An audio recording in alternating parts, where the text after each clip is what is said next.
Ready to opine, and I know there's a big debate. There's going to be a debate, amongst regulators. There's going to be a debate in DC, so they will work that out.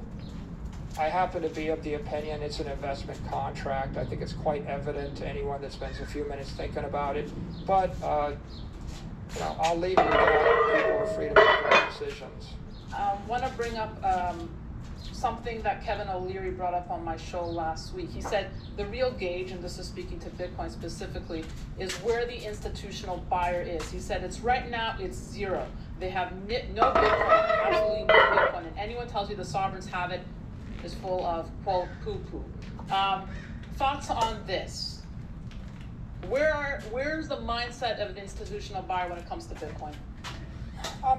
I think that Bitcoin is the only asset in the space that is broadly institutionally held, and it is more than zero. For example, we bought $4 billion of it, so we know that companies have it, we know that institutional investors have it, we know there are insurance companies that hold it. So it's not zero, but it is not nearly as broadly held as it will be. And I think that we're still early days. I think that the institutional interest in Bitcoin has dramatically jumped in the macro community and the hedge fund community over the past year. I think you can see in the body language and the rhetoric of J.P. Morgan and Goldman Sachs, Jamie Dimon, and the way that David Solomon speaks about it, and the way that BlackRock speaks about it, and the way that Ray Dalio speaks about it, and the way that George Soros speaks about it. You can see that we're no longer at the stage where people are skeptical that it will continue to exist or skeptical of its value. I think it's now got the grudging respect of a lot of people. We're really more at the stage where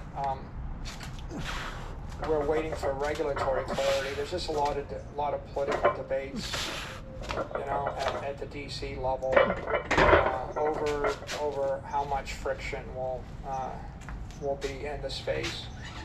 I think the banks would like to see more clarity from banking regulators about how much they can hold on their balance sheet and what the reserve ratio would be. And I think the accounting treatment clearly has been a liability for large institutions, because indefinite intangible it's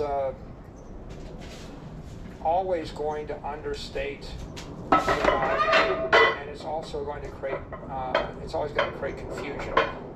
Because I could hold $1 billion and you could hold 100 million, and we would both look like we held 100 million, and you would have to dig deep into my financial statements to know the difference, and so it just makes everything hard and opaque. So I think that we have more adoption to come, and every single thing that happens, every time that there's an advance from the FDIC or FASB or CFTC or SEC or Congress, I think all those things are catalysts for adoption, and we're going to see more institutional adoption as time goes on. I want to get to some questions. I tweeted that you'd be coming on the show, asked some folks to send us some questions. Some people DM'd me, some people sent messages to my email box. So if you don't mind, I'm gonna try. I got tons, but I'll try and get through some here.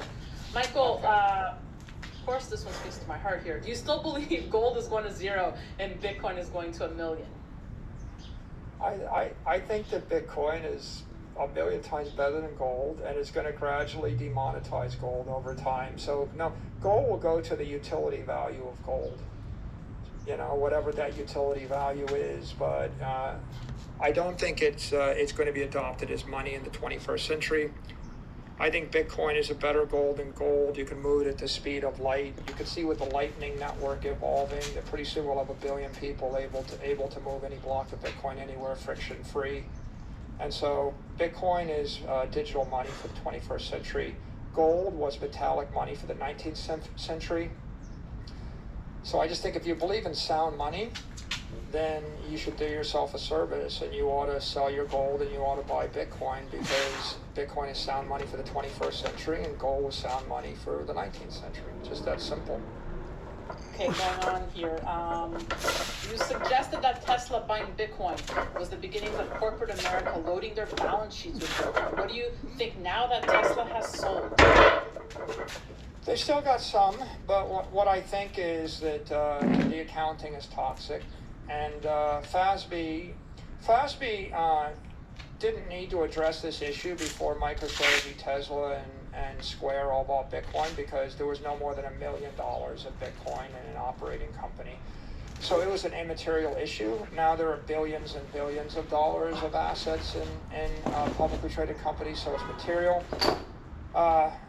Lots and lots of people wrote to FASB asking them to take this up as an issue.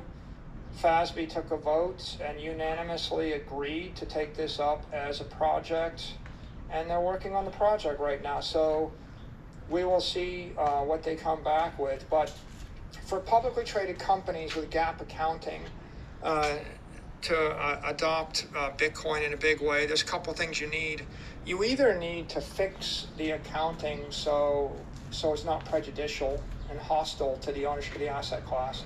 And that means at least make it kind of pari passu to holding equity or something. Like if you're